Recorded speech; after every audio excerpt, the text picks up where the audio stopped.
cancer-blasting treatments. I'd bartered for a few more months of my husband's life. He'd bartered for immortality through our child. Dr. Archer rolled away from between my legs to the computer station. He snapped off and disposed of the latex gloves. Then he began typing notes in near soundless staccato clicks.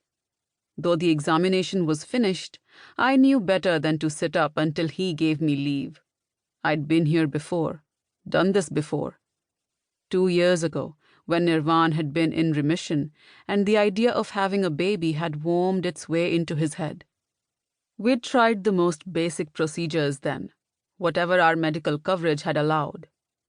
We hadn't been desperate yet to use our own money, which we shouldn't be touching even now. We needed every penny we had for emergencies and alternative treatments. But try budging my husband once he'd made up his mind. "I'm a businessman, Simi.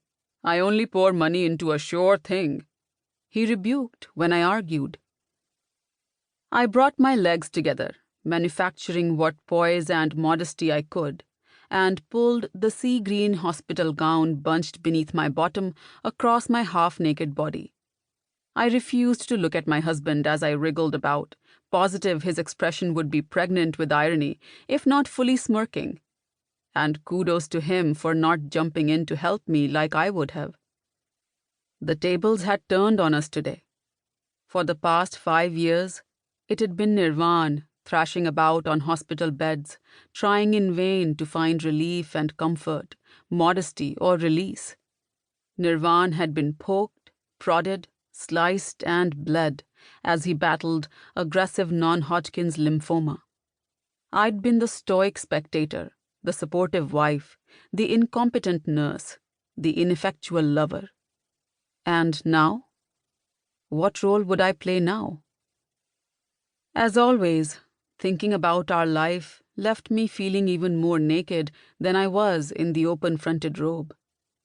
I turned my face to the wall, my eyes stinging, as fear and frustration bubbled to the surface. Flesh-toned posters of laughing babies, pregnant mothers, and love-struck fathers hung from the bluish walls. Side by side were the more educative ones of human anatomy, vivisected and whole. The test tube-like exam room of Monterey Bay Fertility Clinic was decorated in true California beach colors. Seafoam walls, sandy floors, pearl-pink curtains and furniture, bringing the outdoors in. If the decor was meant to be homey, it wasn't having such an effect on me. This room, like this town and even this country, was not my natural habitat, and I felt out of my element in it. I'd lived in California for 7 years now, ever since my marriage, and I still didn't think of it as home, not like Nirvan did. Home for me was India. And no matter the dark memories it held, home would always be Surat. "All done." Dr. Archer pushed the computer trolley away and stood up.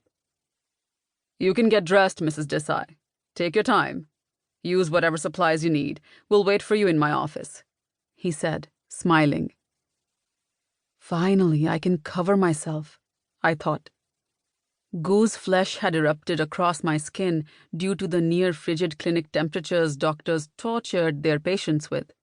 Like a patient didn't have enough to suffer already. Medical facilities maintained cool indoor temperatures to deter inveterate germs from contaminating the premises, and so its vast flotilla of equipment didn't fry. I knew that. But knowing it didn't inspire any warm feelings for the throng of professional sadists with a god complex. I quoted my husband there. Nirvan captured my attention with a pat on my head. "See you soon, baby," he said, following the doctor out of the room. I scooted off the bed as soon as the door shut behind them. My hair tumbled down my face and shoulders at my jerky movements. I smoothed it back with shaking hands. Long, wavy, and a deep chestnut shade, my hair was my crowning glory, my one and only feature that was lush and arresting. Nirvan loved